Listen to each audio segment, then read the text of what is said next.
Derby County find themselves rock bottom of the Championship table after a defeat to Middlesbrough yesterday. That's another defeat in a long run of poor form since December 26th. Many of you think that is when this run started, but it is not. This run has been going on now for around 30 games. Since Derby County went 12 points in 9 games, they've failed and failed and failed on the pitch. And it's a very, very disappointing turnaround. I think it's 4 wins in that last, 20 odd games, which is very, very disappointing for Derby County fans and very, very disappointing for all the staff that have been involved over the course of this season, whether that be Paul Warne and his group, or even now John Eustace and his collection. It's ultimately down to no fault of John Eustace and his staff, but purely down to the decision makers at Derby County. Now, I'm going to talk a bit in more detail about the reasons why I think Derby County have sort of ended up in the position we're in, and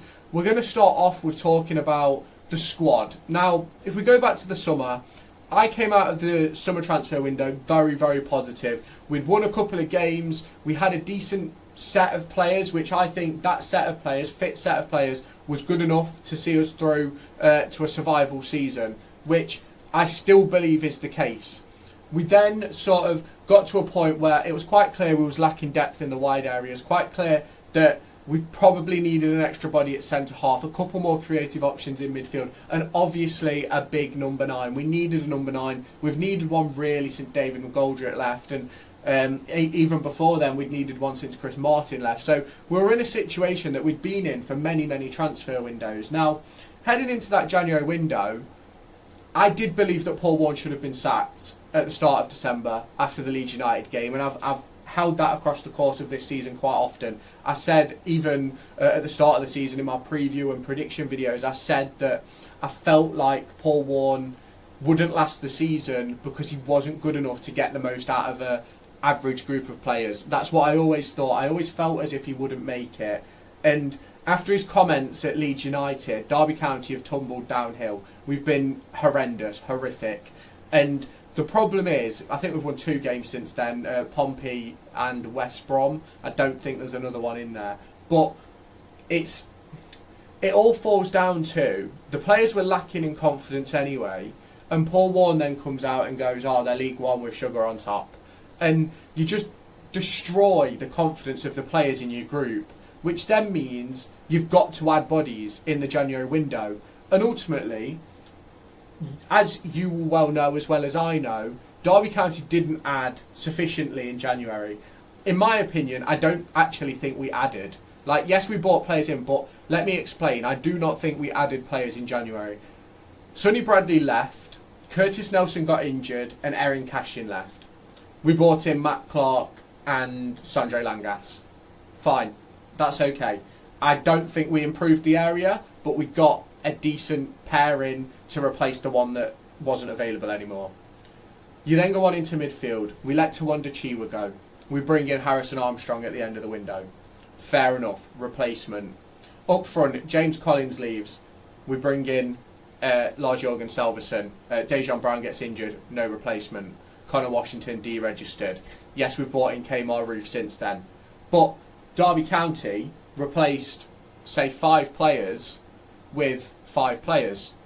And the problem that I see from that is it was quite obvious going into sort of December, let alone January, that Derby County needed wide options and they needed a creative midfielder. And obviously no one foresaw the issues with Curtis Nelson or Erin Cashin, although I did mention that as soon as he signed his extension he'd get an injury. I had a feeling. And no one could expect the injuries to the likes of Kane Wilson, the likes of Blackett Taylor, the likes of Dejan Brown and things like that. You can't sort of anticipate injuries, but I always think that given our circumstances and the injuries we were already facing, that you have to do a better job. Now, I already thought there were certain players in the squad that shouldn't have been in the squad and should have gone in the summer, the likes of Collins, Washington, Barkhazen was another, Joe Ward, Sonny Bradley, obviously, who moved on in January, and even Callum Elder, really. I think Elder started the season good, but he's been a bit hit and miss. And for me, we didn't add extra quality to replace those sort of like 3rd choice, 4th choice options. And that is where our problem lies with the squad we currently have, because we've got a squad that's lacking in confidence, and we haven't got new options to sort of turn around and go, oh, let's give you a go, you're something different. Now, yes, yesterday at the Middlesbrough game we put Harrison Armstrong in midfield with Ebu Adams. I think Harrison Armstrong had a great game, by the way. I don't really put much fault on him for anything that happened yesterday. I thought in his own game, I thought he did a really good job, and you can obviously let me know your thoughts down below. But it's that lack of adding quality, adding additions. Is Selverson better than Collins? Yes, maybe. I ultimately think we don't really know because of the situation the team's in. If we'd have had Selverson at the start of the season till now, I think he'd probably have 5 or 6 goals, maybe 7. Whereas I don't think if you'd played Collins regularly from the start of the season, he'd have that. You then go on to, obviously, Armstrong came in for Chiwa. Do I think it's an improvement? Not entirely sure. Very similar boat. Armstrong obviously did well yesterday, but hasn't really played, so it's sort of that similar sort of situation. And obviously I've mentioned Langas and Clark. I don't think it's an improvement on Erin Cash and Curtis Nelson, but I do think that they are good enough. That's problem number 1. Problem number 2 links into that whole failure to bring in January transfers, but it goes back to Paul Warne. And it falls back to Paul Warne because a lot of people have said, and it's been a conversation topic across the course of last season, the season before, and even this season, that he lacks the ability to pull in players and get players in the building. And I ultimately do believe that to be the case. I will say that I do believe that we probably got turned down by more players in January than a lot of people realise. I know a lot of people are going to mention the likes of Swift, Carlon Grant, was it Gabby Gomez or Gavi Gomez, something like that, who could have potentially come in on deadline day, Dan Barlassa. You look at those sorts of players who were in for but couldn't get deals done. You look at you look at the likes of the Louis Barry deal. Now, ultimately, people say that's financial, but I personally believe that we spent $4.5 million on a Norwegian centre half who'd never played in England, but we weren't willing to take the risk on Louis Barry, who'd scored fuck knows how many goals, and that's what we needed: goals and creativity. But for me, I think Paul Warne lacks that pull that you needed as a manager in the Championship to be able to move yourself forward and sort of be able to compete at this level, especially sort of down there at the bottom. You look at a team like Cardiff City with Callum Robinson, we don't have a player like that. You even look at teams like there's some big name players in those lower teams that we're battling against, and we just don't have anyone that sort of matches the calibre and capabilities. And it's not necessarily that our squad is worse, because ultimately I think we've got a better squad than Oxford, I think we've got a better squad than Pompey, I do think we have a better squad than Plymouth. So a better squad on paper, I'd say there's 3 or 4 teams below us, but based on confidence levels, confidence levels, and the ability to turn that confidence into performance, those teams have got confidence. They're picking up results, they're putting in good performances. I can't remember the last good performance we put in. It was probably Pompey or West Brom. But when we're talking like good, solid performances, I think West Brom, you've got to add the caveats of their manager left the day before. If you go to Pompey, you've got to add the caveats of half of their squad was out injured. I don't think they had a fit centre-half on the pitch. They were playing Marlon Pack at centre-back. That's like us chucking... getting Tom Huddleston out of retirement and chucking him in centre-half. It just is never going to... It's not a situation that's going to work. Although he's obviously a model pro and a model professional, it just was never a situation which was going to be positive for Pompey. And it'll be interesting to see if that happens again, because I've seen that a couple of Pompey's players have been injured. I believe 2 of them are centre-half, so maybe they could have a little bit of a dip. But I just think it's a really difficult scenario. And we go on to John Eustace now, and a lot of people are going to be talking about the failure of a new manager bounce, which is fair enough. People can have that opinion. People can talk about not having that instant buy-in, that instant turnaround, which a lot of people expect from new managers. Now, he's been in charge 3 games. what's that? I don't even think, has he done 3 full weeks at Derby yet? I don't know. But he's had 3 games.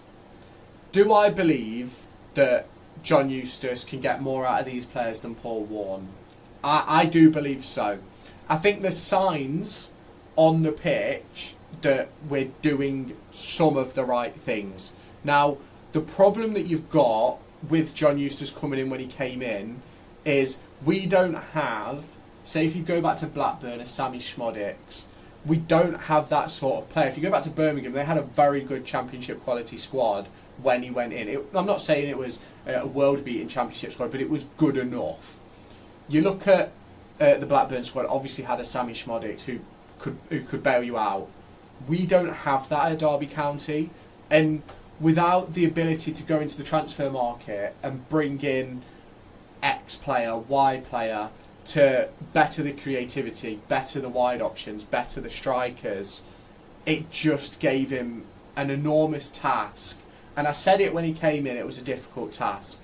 And I've said it time and time again that I've resigned myself to relegation. When we got through the deadline day and Paul Warne was still in charge, and we'd only bought in, 4 players throughout the month of January, I in my head told myself, right, we're down, that's fine, we've now got to look forward. And I think at that point we weren't even in the relegation zone, which I think speaks volumes of how I feel about the situation we're in right now.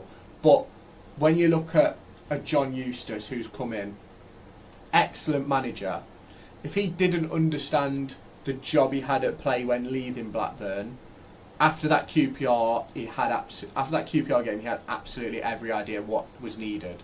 Now, being able to turn the exact same squad around that's in that dip of confidence, as I mentioned earlier, is next to impossible. I'm not saying it's impossible. Certain managers may have come in and won that first game versus QPR. Some managers may have come in and took a point in that game at QPR, or took a point over the last couple of games. But I ultimately don't believe that any manager was ever going to come in and have us winning games consecutively or straight away. I think that was a very, very difficult task. Now, I personally believe that he shouldn't have took the QPR game because he got a day on the train. I think he should have had the day on the training pitch, should have been announced, had the day on the training pitch on Thursday, but should have been Matt Hamshaw, Andy Warrington taking it, Bradley Johnson, Jake Buxton on that Friday night. Because I don't think it was fair.